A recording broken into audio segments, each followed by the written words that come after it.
ಇಂದು ಅಮ್ಮಾಸ್ ಕಿಚನ್ನ ವೀಕ್ಷಕರಿಗೆಲ್ಲ ನಮಸ್ಕಾರ. ಇವತ್ತು ನಾವು ಅಪ್ಲೋಡ್ ಮಾಡೋಕ್ಕೆ ಹೊರಟಿರುವಂತಹ ವಿಡಿಯೋ ಬೂದ್ಗುಂಬಳಕಾಯಿ ಮಜ್ಜಿಗೆ ಹುಳಿ. ನೋಡಿ, ಮಾಡಿ, ತಿನ್ನಿ, ಹೆಲ್ತಿಯಾಗಿರಿ. Healthy India. ಗುಡ್ ಮಾರ್ನಿಂಗ್ ಅಮ್ಮ. ಮಾರ್ನಿಂಗ್ ಪುಟ. ಸೊ ಇವತ್ತೊಂದು ಪ್ರೋಗ್ರಾಮ್ ಇದೆ, ಹೋಗ್ಲಿಕ್ಕೆ ಮದುವೆ ಇದೆ ಅಲ್ಲ. ಹೌದು. ಸೊ ಅದಕ್ಕೆ ಬೆಳಿಗ್ಗೆ ಬೇಗ ಶುರು ಆಗಿದೆ. ಇದೇನ್ ಮಧ್ಯಾಹ್ನಕ್ಕೂ ಸೇರಿ ಮಾಡ್ತಿರೋಂಗಿದೆ? ಹೌದು, ಬೂದ್ಗುಂಬಳಕಾಯಿ ಇತ್ತು, ಹಾ, ಅದಕ್ಕೆ ಒಂದ್ ಮಜ್ಜಿಗೆ ಹುಳಿ ಮಾಡೋಣ ಅಂತ ಹೇಳಿ ರೆಡಿ ಮಾಡ್ತಾ ಇದ್ದೆ. ಗುಳಿಯಪ್ಪ ತಿಂಡಿ ಮಾಡೋಣ ಅಂತ, ಅದ್ರ ಜೊತೆ ಕಾಂಬಿನೇಷನ್ ಚೆನ್ನಾಗಿರುತ್ತೆ ಅಂತ ಹೇಳಿ, ಮತ್ತೆ ಊಟಕ್ಕೂ ಆಗತ್ತೆ ಅಂತ ಹೇಳಿ ಮಜ್ಜಿಗೆ ಹುಳಿ ಮಾಡೋಣ ಅಂತ ಮಾಡ್ತಾ ಇದ್ದೆ. ಎಸ್ ವೀಕ್ಷಕರೇ, ಇವತ್ ನಾವು ನಿಮ್ಗೆ ತೋರಿಸ್ತಿದೀವಿ ಬೂದ್ಗುಂಬಳಕಾಯಿಯ ಮಜ್ಜಿಗೆ ಹುಳಿ. ಸೊ ಇದು ಆಕ್ಚುಲಿ ಅನ್ನ ಕಲ್ಸ್ಕೊಂಡ್ ತಿನ್ನೋದು, ಬಟ್ ನಮ್ಮನೇಲಿ ನಾವು ಗುಳಿಯಪ್ಪಕ್ಕೆ, ದೋಸೆ ಎಲ್ಲದಕ್ಕೂ ನೆಂಚ್ಕೊಂಡು ತಿಂತೇವೆ. ತುಂಬಾ ಚೆನ್ನಾಗಿರುತ್ತೆ. ಬನ್ನಿ ಇವಾಗ ಹೇಗ್ ಮಾಡೋದು ಅಂತ ನೋಡ್ಕೊಂಡ್ ಬರೋಣ. ಅಮ್ಮ, ಏನೇನೆಲ್ಲ ತಗೊಂತಿದ್ದೀರಾ ಇದಕ್ಕೆ? ಬೂದ್ಗುಂಬಳಕಾಯಿ ಈ ಸೈಜ್ ಅಲ್ಲಿ ಹೋಲ್ಡ್ ಮಾಡಿ ಇಟ್ಕೊಂಡಿದ್ದಾರೆ ಹುಳಿಗೆ ಆಗುವಾಗೆ. ಸ್ವಲ್ಪ ನೆನ್ಸಿದ ಅಕ್ಕಿ. ಎಷ್ಟು ನಿಮಿಷ ನೆನ್ಸಿದ್ದೀರಾ? ಇದು ನಾನು ರಾತ್ರಿನೇ ನೆನ್ಸಿಟ್ಟಿದ್ದೆ. ಅಕಸ್ಮಾತ್ ಏನಾದ್ರು ನೆನ್ಸಕ್ ಮರ್ತೋಯ್ತು ಅಂದ್ರೆ ಬೆಳಗ್ಗೆ ಸ್ವಲ್ಪ ಬಿಸಿನೀರಲ್ಲಿ ನೆನ್ಸಿಟ್ರೆ ಸಾಕು, ಒಂದ್ 5 ನಿಮಿಷ. ಸರಿ, ರಾತ್ರಿ ನೆನ್ಸಿಡಿ. ಇಲ್ಲ ಮರ್ತೋಗಿದ್ರೆ ಬಿಸಿನೀರಲ್ಲಿ ನೆನ್ಸಿಟ್ರೆ ಆಯ್ತು, ಒಂದ್ 5 ನಿಮಿಷ. ನೆನೆಸಿದ ಅಕ್ಕಿ, ಸ್ವಲ್ಪ ಅರಿಶಿನ ಪುಡಿ, ಮೊಸರು, ಒಂದ್ ಸ್ವಲ್ಪ ಮೊಸರು, ತೆಂಗಿನ ತುರಿ, ಜೀರಿಗೆ, ಹಸಿಮೆಣಸಿನ್ಕಾಯಿ, ಕೊತ್ತಂಬರಿ ಸೊಪ್ಪು, ಕರ್ಬೇವಿನ ಸೊಪ್ಪು, ಇಂಗು, ಉಪ್ಪು ರುಚಿಗೆ, ಸಾಸಿವೆ. ಇಷ್ಟೇ ಬೇಕಿರೋದ? ಇಷ್ಟೇ ಬೇಕಿರೋದು ಇದಕ್ಕೆ. ಶುರು ಮಾಡೇ ಬಿಡೋಣ ಹಾಗಾದ್ರೆ. ಅಮ್ಮ, ಇದನ್ನ ಹೆಚ್ಕೊಂಡಾಗಿದೆ, ಆದ್ರೆ ಇದ್ರ ಸಿಪ್ಪೆ ಇದನ್ನೆಲ್ಲ ಇಲ್ಲೇ ಇಟ್ಟಿದ್ದೀರಲ್ಲ? ಎಲ್ಲಾದ್ರಲ್ಲೂ ಅದರಲ್ಲಿ ಪೌಷ್ಟಿಕಾಂಶ ಇದೆ. ಈ ಸಿಪ್ಪೆನಲ್ಲೂ ಇದೆ, ಇದ್ರಲ್ಲೂ ಇದೆ. ಇದು ತುಂಬಾ ಇತ್ತು ಅಂದ್ರೆ ದೋಸೆ ಮಾಡುವ ಬೇಕಿಟ್ಟಿದೀನಿ. ನೀರಿಗೆ ಸ್ವಲ್ಪ ನೀರ್ ಸಾಕು, ಯಾಕೆಂದ್ರೆ ಅದು ನೀರ್ ಬಿಡುತ್ತೆ. ಇದು ಕುಂಬಳಕಾಯಿ ನೀರ್ ಬಿಡೋದ್ರಿಂದ ಸ್ವಲ್ಪ ನೀರ್ ಸಾಕು. ಮತ್ತೆ ಸ್ವಲ್ಪ ಉಪ್ಪು, ಅದು ಎಳ್ಕೊಳಕ್ಕೆ, ಅಮ್ಮ ಟೇಸ್ಟ್ ಬರಕ್ಕೆ ಹಾಕ್ತಿದ್ದಾರೆ. ಸ್ವಲ್ಪ ಹಾಕೊಳ್ಳೋದು. ಅದು ಬೇಯೋಷ್ಟೊತ್ತಿಗೆ ನಾವು ರುಬ್ಕೊಂಬಂದ್ಬಿಡೋಣ. ಓಕೆ, ಅದ್ರ ಪಾಡಿಗೆ ಅದು ಬೇಯ್ತಿರುತ್ತೆ ಅಲ್ಲಿ. ಅದು ನೋಡಿ, ಬೇಯೋಷ್ಟೊತ್ತಿಗೆ, ಇದು ರುಬ್ಬೋಷ್ಟೊತ್ತಿಗೆ ಸ್ವಲ್ಪ ಬೇಗ ಬೇಯುತ್ತೆ ಅದು. ಓಕೆ, ಬೇಯೋ ತನಕ ನಾವು ಅದ್ರೊಳಗಡೆ ಇದೊಂದು ಕೆಲಸ ಮುಗಿಸ್ಕೊಳ್ಳೋಣ. ನೆನ್ಸಿಟ್ಟು ಹಾಕಿ ಸ್ವಲ್ಪ ಕಾಯಿ ತುರಿ ಸ್ವಲ್ಪ ಜಾಸ್ತಿ ಬೇಕಿದಕ್ಕೆ. ಇದಕ್ಕೆ ಸ್ವಲ್ಪ ಜಾಸ್ತಿ ಕಾಯಿ ತುರಿ. ನಾವು ದೊಡ್ಡ ಬೌಲಲ್ಲಿ ತಗೊಂಡಿದೀವಿ ನೋಡಿ, ಯಾಕೆಂದ್ರೆ ಇದು ರುಚಿ ಬರೋದೇ ಕಾಯಿ ತುರಿ ಇದ್ರಿಂದ. ಅಕ್ಕಿ ಏನಂದ್ರೆ ಸ್ವಲ್ಪ ಗಟ್ಟಿ ಬರ್ಲಿ ಅನ್ನೋದಕ್ಕೋಸ್ಕರ ಅಕ್ಕಿ ಹಾಕೋದಷ್ಟೇ.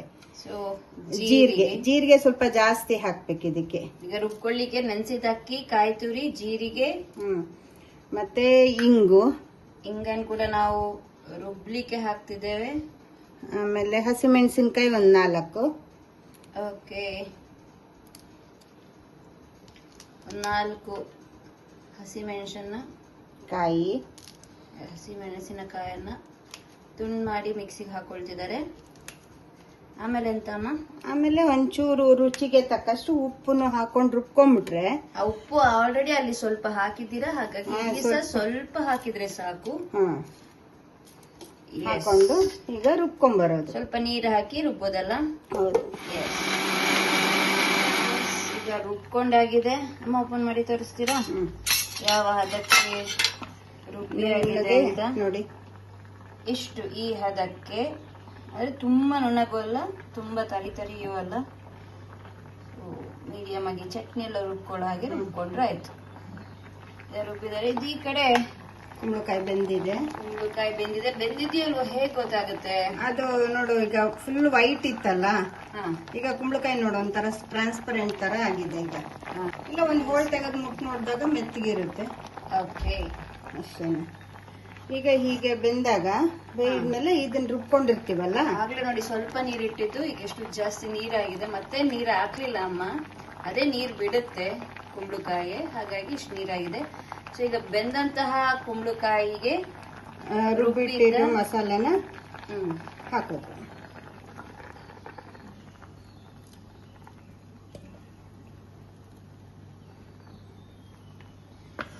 ಹಾಕಿದ್ಮೇಲೆ ಹಾ ಸ್ವಲ್ಪ ನೀರು ಹಾಕೊಂಡು ಜಾರಿಗೆ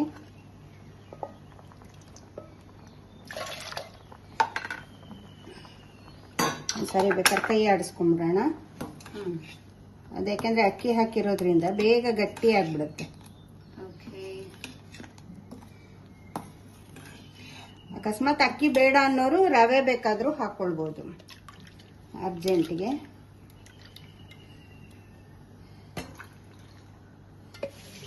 ಸೊ ನೋಡಿ, ಇದನ್ನ ಕುದಿಬೇಕು. ರುಬ್ಬಿರೋದೆಲ್ಲ ಇದಕ್ಕೆ ಹಾಕಿದ್ದಾರೆ. ಆಗ್ತಾ ಉಂಟು. ಚೂರು ಅರಿಶಿನ ಪುಡಿ ಹಾಕದೆ. ಅರಿಶಿನ ಪುಡಿ ಆಪ್ಷನ್, ಬೇಕಾದ್ರೆ ಹಾಕ್ಬೋದು. ಏನಂದ್ರೆ ಕಲರ್ಫುಲ್ ಆಗಿ ಕಾಣುತ್ತೆ, ಮತ್ತೆ ಆಂಟಿಬಯೋಟಿಕ್ ಅಲ್ವಾ ಇದೊಂಚೂರು, ಹಾಗಾಗಿ ಚಿಟಿಕೆ ನಾವು ಅರಿಶಿನ ಹಾಕ್ತೀನಿ. ಮತ್ತೆ ಕಲರು ಒಂಥರ ಚಂದ ಕಾಣ್ತದೆ, ತಳ ಹಿಡಿಯುತ್ತೆ. ಸ್ವಲ್ಪ ಕೈ ಆಡಿಸ್ತಾ ಇರ್ಬೇಕು ಹೀಗೆ ಸರಿ ಕುದಿಯೋವರೆಗೆ.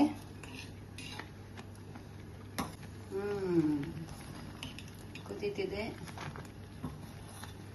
ಇದಕ್ಕೆ ಅಮ್ಮ ಈಗ ಮೊಸರು ಇದೆ, ಮೊಸರು ಒಂದ್ ಸ್ವಲ್ಪ ಹಾಕಿ ಒಂದ್ ಕುದಿ, ತುಂಬಾ ಕುದಿಸ್ಬಾರ್ದು ಮೊಸರು ಹಾಕಿ.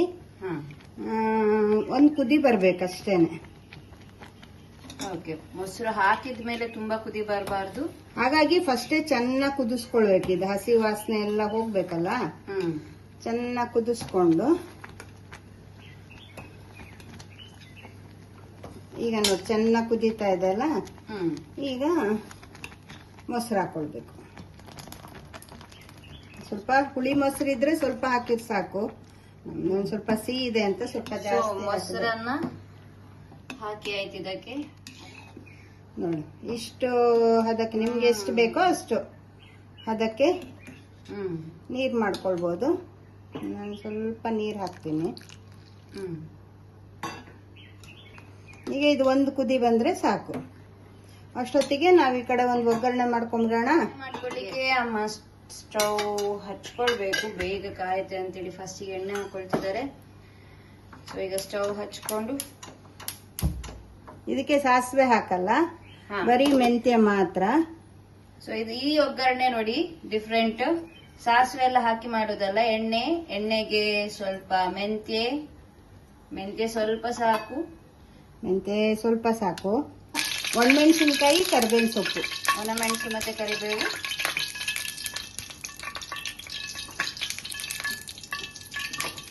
ಮೆಂತ್ಯ ಕೆಂಪಾಗ್ತಾ ಇದೆ. ಇದಾಯ್ತು, ಇದು ಆಫ್ ಮಾಡುವ. ಸೊ ಈ ಕಡೆ ಇದನ್ನ ಕುದಿ ಬಂದಿದೆ ಆಗ್ಲೇ ಚಂದ, ಅದಕ್ಕೆ ಅಮ್ಮ ಆಫ್ ಮಾಡಿದ್ರು. ಇದಕ್ಕೆ ಕರಿಬೇವಿನ ಸೊಪ್ಪು ಮತ್ತೆ ಇದು ಹಾಕಿ ಸೊ ಇದನ್ನೀಗ ಇದಕ್ಕೆ ಹಾಕೋದು.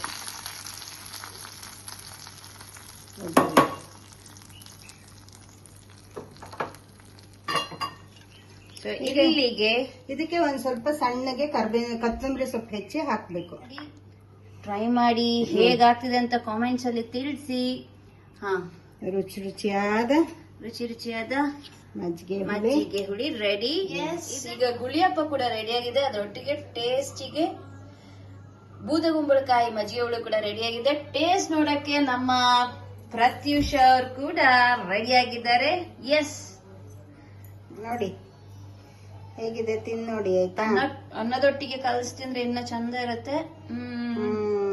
ಇದ್ರೊಟ್ಟಿಗೆ ಕೂಡ ಸೂಪರ್. ಹೇಗಾಗಿದೆ? ಎಸ್, ನಮ್ಮ ಚೋಟು ಪುಟಾಣಿ ಕೊಟ್ಟಾಯ್ತು ಸರ್ಟಿಫಿಕೇಟ್ ಯಮ್ಮಿ ಅಂತ.